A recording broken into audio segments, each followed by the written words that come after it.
Every company had up until today hundreds and hundreds Excel sheets, and those Excel sheets are sometimes becoming too heavy and not easy to maintain. This is the harsh reality of the working with the analytical tools, right?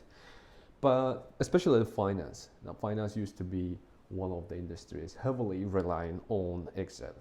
But today, there's one shift from hundreds of Excel files to data models and dashboards. One of the tools that we are using is Power BI.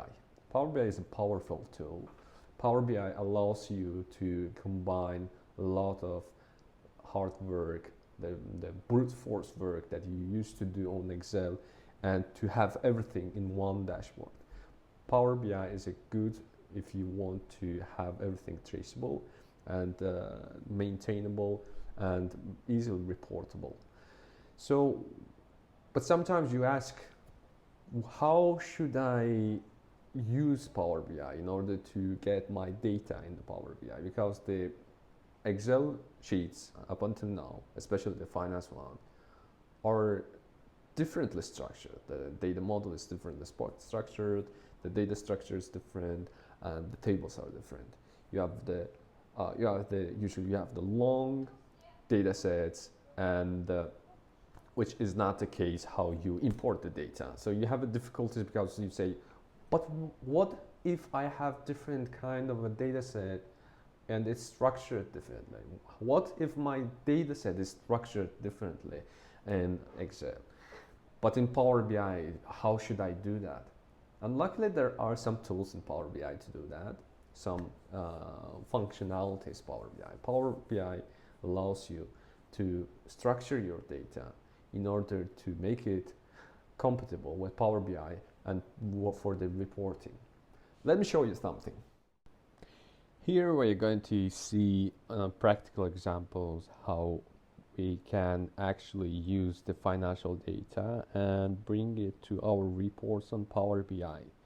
As I've mentioned it before, in the world of today, Power BI and business intelligence tools are aggressively going to take over the regular Excel sheets, and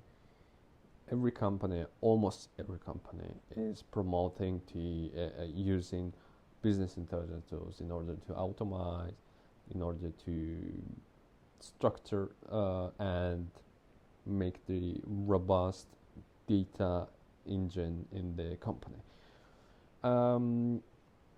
So we have this kind of a data, for example, here. So it's typical financial data, very simplified form. You might have this split it for years, month, quarters, or more granular than this. But the idea is always remaining the same. The only thing that we're gonna see is that, for example, here we have the columns, and the rows are indicating the dimensions of the columns. For example, we have the revenue, we have the cost of goods, and the return on equity, and so on and so forth. What we want to do actually is to have the values, the data here. It might be any data you want, like doesn't have to be 120 or whatever it is. Just accept this as it is. Or in your case, it might be different. Just ignore the different details, right? So you import the data, and instead of clicking load the data, you click on the transform data. Here, what you're gonna have is for example, here you got columns, and in order to promote those, you use the first row as a column, and it's going to promote the first rows as a column of your data.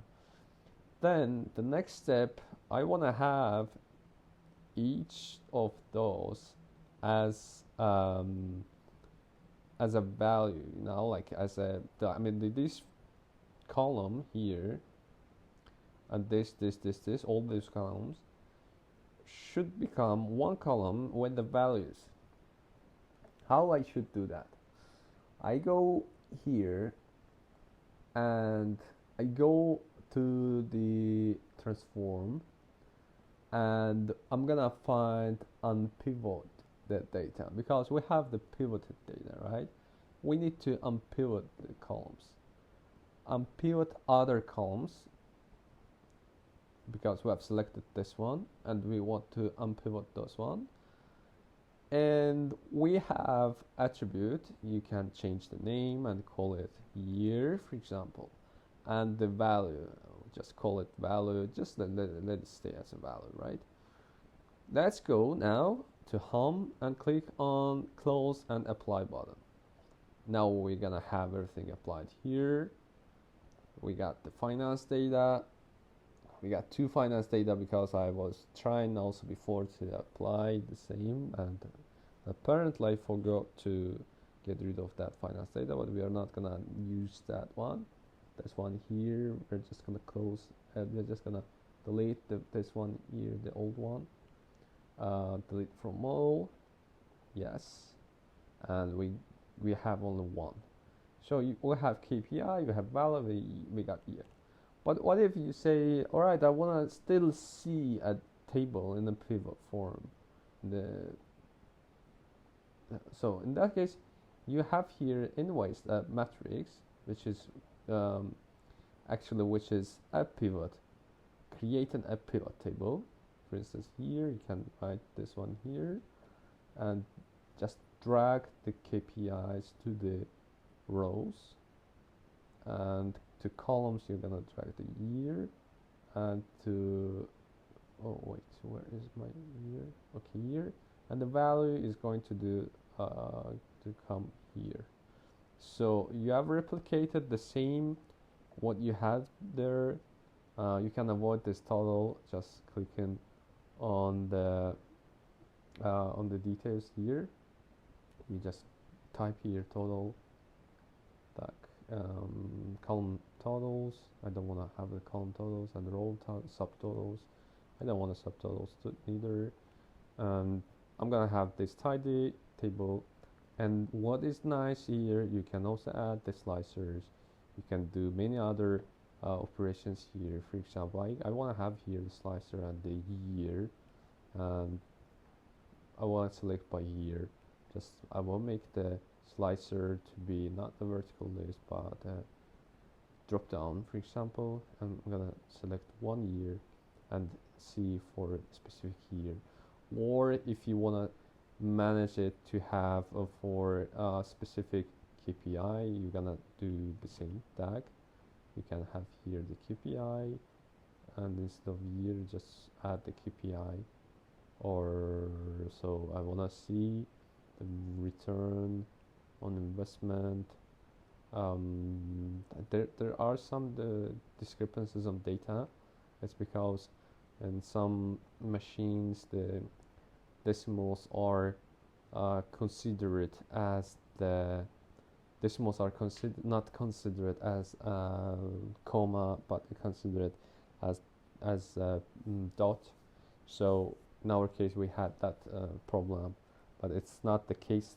I mean, it's not the case to investigate now, because now I was showing you how to bring your data in the Power BI in the correct form. Why we need that why we went from the wide format to the long format? Because when you do a filtering, it's filtered based on the row, basically. That is the standard form how you're expected to have your data in your data model, and it's becoming easier for the data modeling to let's say, for example, if you want to join any other table to this table and see on the years, for example, through this data form you can data model, you can join them easily. I hope this video was clear and it was useful for you, and I hope it's gonna help you to transform your Excel sheets, many thousands of Excel sheets, into insightful and comfortable Power BI reports. See you next time.